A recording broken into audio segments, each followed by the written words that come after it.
Hi, I'm David Siegel, the Longevity Coach, and I'm about to convince you to book a call and talk with me about working together to increase the quality of your life for the next 3 decades. If you're in your 50s, like most people, you might have gained around 20 pounds since you were 30. Now, being mildly overweight isn't a particularly big risk factor, but new research shows that nearly 40% of people in their 50s who are overweight add another 10 or more pounds and are technically obese by their mid-60s. On average, this added fat can shave 5 to 10 healthy years off your life. But that's not the worst part. In this video, I'm going to explore how being overweight and insulin resistant can lead to the most common causes of death: diabetes, bone fractures, heart disease, cancer, and Alzheimer's. About 25% of Americans over 50 are diabetic. This means they're actively managing their glucose levels. This limits much of what they can do, and it's a particularly difficult trap to get out of. It gives you much more time with doctors and injectable drugs and less time to do the things you really enjoy. Diabetes alone will shave 10 years off your lifespan. You'd think obese people have higher bone density, and they do.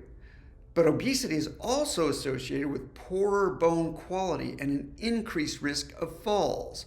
Obese individuals have hip padding to prevent injuries from falls, so they tend to have lower risk of hip fractures, but they have a higher risk of fractures of the ankle, wrist, and back bones.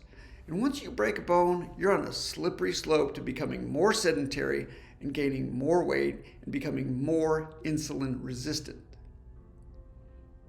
A large Norwegian study found that high cholesterol levels were not the primary culprit in heart attacks, as once thought.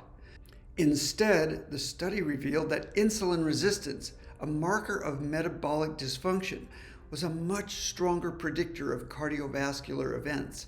Insulin resistance drives both inflammation and high blood pressure, both of which contribute strongly to the development of arterial plaques. Insulin resistance may actually cause high LDL cholesterol.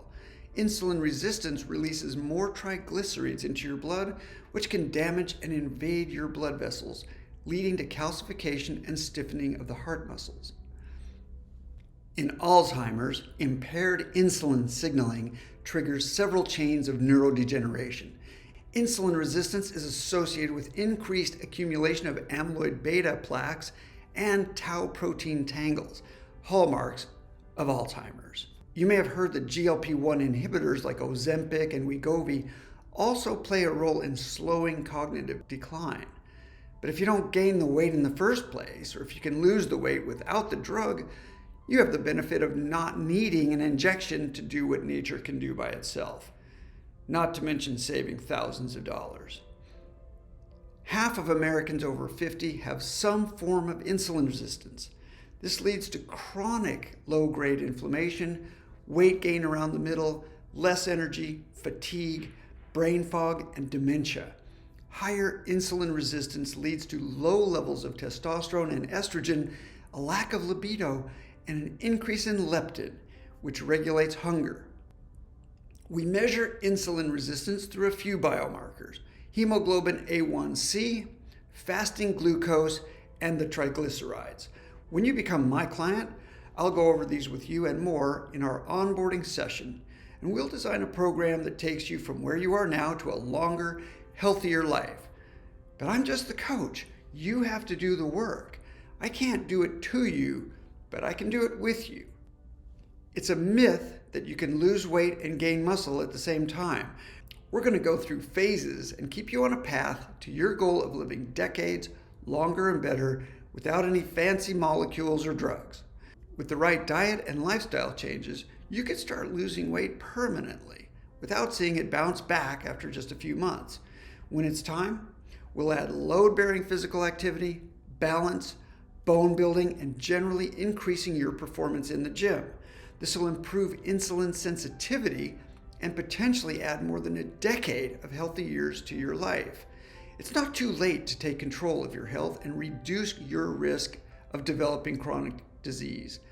But you can't wait a few more years.